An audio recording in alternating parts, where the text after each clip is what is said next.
went back to his old habits. He has a serious problem with the Church of Christ. He has a bone to pick with women and children. He attacked women and children in Mweki, PCA. He attacked women and children in Kariobangi. He attacked women and children in Gatundu. Today he has attacked women and children in Wetima. William Ruto, we had thought that you have changed your bad habit of killing women and children in church. Apparently, you have not changed. You have even become more vicious as president because now you have power, you have the police, and you have everybody to back you up. But I want to tell you, for every life lost, for every attack on women and children, God is seeing you, and God will punish you.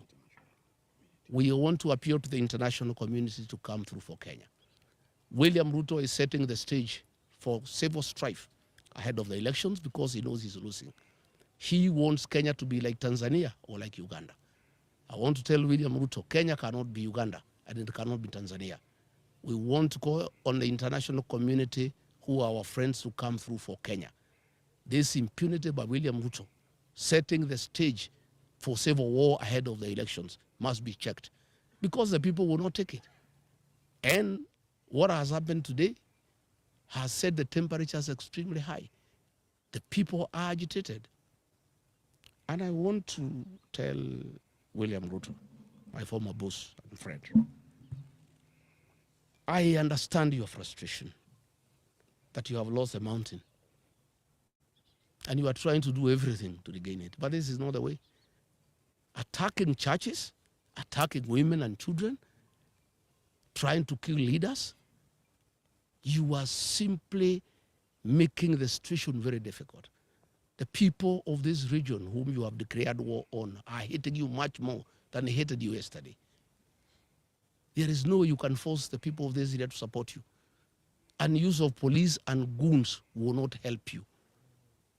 And this is just making the situation more complicated. I want to call on Kenyans to pray for our country. Our president has gone rogue. He has panicked because of the impending loss of power in the next general election. And he has become extremely dangerous. Nobody is safe anymore.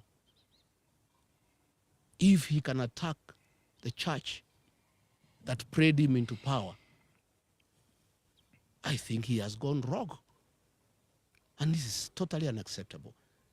I've seen a lot of nonsense by government bloggers trying to say that we can stage manage our own attack. Where can we get access to tear gas? Is it sold in a supermarket or in Gikomba? Where do we get access to AK-47 assault rifles? Where do we get access to government land cruisers? Where do we get access to police uniform? We can't. And Kenyans are not foolish. I know that is the narrative they have been trying to do to bring so that they can arrest my supporters and my security and try to blame them. But today's happening is recorded. The vehicles are there. The policemen are there. The ones in uniform, the ones in civilian. It's all recorded, the tear gas canisters, the cartridges. Please, Kipchumba Murkomen, don't play around with the minds of Kenyans. Just make a decision. If you want to make this country ungovernable, well and good. If you have decided to use the police to kill, go ahead. And I want to invite the members of the National Security Council outside William Ruto, Kithure Kindiki, and Kipchumba Murkomen. Those three have stopped thinking, and they really don't care about the security of this country. I want to ask the Chief of Defense Forces, the IG, the Director General of NIS, to sit down President William Ruto and tell him that if Rigathi Gachagua is assassinated or injured, there will be turmoil in this country, and there will be instability in this country. And what he's doing is wrong. And somebody must talk some sense into the president. And there is no way he can be president by force. He was elected into office as a very popular president. He has goofed by doing all the wrong things and antagonized the people of Kenya. And when he is in a hole, the first thing you do, you stop digging. He's digging further by unleashing violence on the Church of Christ, on elected leaders, on women, on children. He's just making the situation worse. I'm told they are very bitter that I talk to the people of northeastern Kenya and enlighten them that their suffering have nothing to do with the marginalization, but misuse of public funds and lack of accountability by their own leaders. And he is afraid that he was banking on the support of the Northerners, and that may not be forthcoming. I am told they were very bitter about the 2 mega rallies I did in Kagumo, in Kirinyaga, and Karatina, and they wanted to make sure that I don't do meetings in Udhaya and Kieni. I want to say that I am undeterred, I'm on board, I'm not intimidated. We shall continue with the journey to liberate this country. We shall continue. And I want to ask our supporters to be steadfast. Our young people to continue protecting our meetings against goons. But now they have changed gear. Instead of using goons, because they realize from Gatundu, the people have said no to goonism and they'll deal with goons. Now they are using the police to attack the people of Kenya. They are using police with the live ammunition and tear gas to cause havoc. How do police who are in charge of security and law and order the source of insecurity in their own country? How do police turn against innocent women and children and beat them and fight them with the live ammunition, with the tear gas? I think the president has gone berserk. The reality that he'll be one term is too much for him to comprehend, and he has lost his head. I think we want to call the president to order. William Ruto, you killed our children and women in Kiambaa Church. Please stop attacking churches. Stop attacking women and children. Stop attacking leaders. Today, William Ruto, I want to assure you, this mountain is lost. Even if you killed the Gachagua, the mountain will not come back to you. It will even be more difficult for you than it was when I'm alive. Even if you injure me or you injure these leaders, the mountain gets away from you every day. The more you fight us, the more you unleash violence on us, the more you attack our churches, the more you attack our women, the more you attack our children, the more the mountain distances itself from you. And people are regretting having voted for you because they knew you are not a good person. You had killed women and children in church, and they forgave you, thinking you have changed your ways. Kumbe, you are still the same person. I want to thank the Reverend at Witima ICK Church and the clergy and the lay leaders and the choir. They are the ones who saved my members. They gave them uniform for the choir and were able to sneak out of the church. One of the Reverend gave his robes and uniform to one of my bodyguards who was targeted to be shot. And he was able to escort me looking like a priest. And when they saw he's a priest, they did not shoot him. They wanted to shoot him. I want to thank them. I want to thank the church. I want to thank our women and our children for the prayers. I want to thank the Christians. Kenya is a resilient nation. All these things will pass. And I want to tell the people of Kenya, the darkest hour is just before dawn. We are just about to get there. I think the worst is just about to be over. And I can't understand how William Ruto has turned against the 2 blocks of Kenyans that voted him into power. The Church of Christ prayed him into power. He has turned against the church. The Mount Kenya region that gave him almost 4 million votes, he has declared war on the mountain. I don't understand him anymore. I don't know why he has turned against the church and the people of the mountain. I want to address the people of the mountain. Please don't be intimidated. You have a right to elect whoever you want, and you have done nothing wrong by saying you are not going to elect William Ruto. Don't be intimidated. Be courageous. Be strong. We'll win this journey. So as I wind up this press conference, I want to thank the members of parliament here for their courage and for their lessons. I know it is not easy. It is difficult, but we'll conquer. No retreat, no surrender. Thank you. Thank you. Good.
we set? Thank you very much for coming, good people from the press. I've called this press briefing after the very violent attack and assassination attempt by government through the Kenya Police Service today in Wetima, Othaya, where we had gone for a church service. And I want to correct that media stations earlier reported that attack by unknown people. It is not unknown. This attack was by the police, and we'll give you the details. Let me give the background to these vicious attacks and assassination attempts to take my life by President William Ruto and his rogue administration. After successfully holding me out of office through bribery, members of parliament and members of the President and his administration has attempted to assassinate me several instances. In November 2024, gangs from the Mungeki sect under police escort attacked me in the mood viciously and almost killed me. I was saved by the people from the area. Images of those who attacked me have been all over. Since then, nobody has ever been arrested. On December 2024 in Shabata, where I had gone for Thanksgiving ceremony for local MCA, an inspector of police hurled tear gas canister at me to create mayhem and to give room to goons to attack us. Again, members of the public protected us. I reported this incident to the Inspector General of Police, Douglas Kaja, who is my neighbor here. Nothing has ever happened. In April 2025, I got information that William Ruto had instructed the DIG to make sure there is no police presence in making charge. The news had been organized by Governor Sakaja to come and attack me and kill me within the church. Again, members of the public and my security protected me, and the goons did not achieve what they had come to do. Earlier in February, goons and a police escort attacked Pastor Dorcas, my spouse, in Kabuji grounds when she was preaching, where there was a crusade. Again, today, nothing is done. In July, when I was in the United States, my team of senators,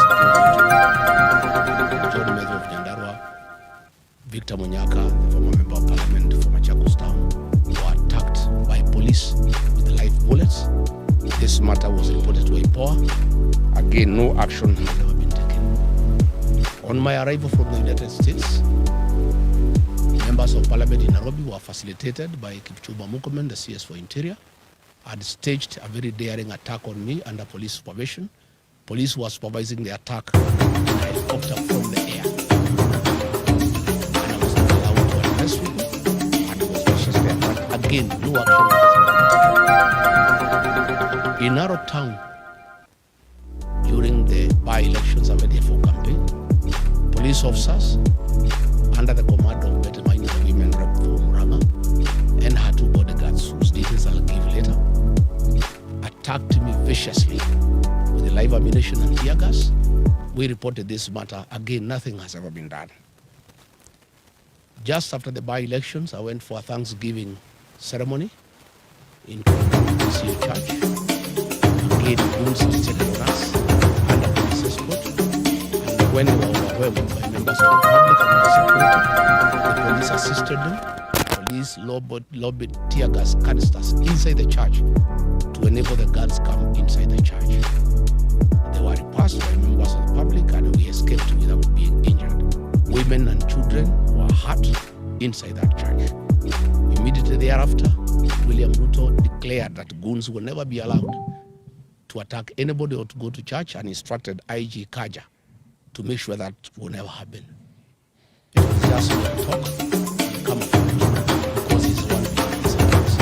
And these attacks have gone on unchecked. Again in Gatundu last Sunday, goons attacked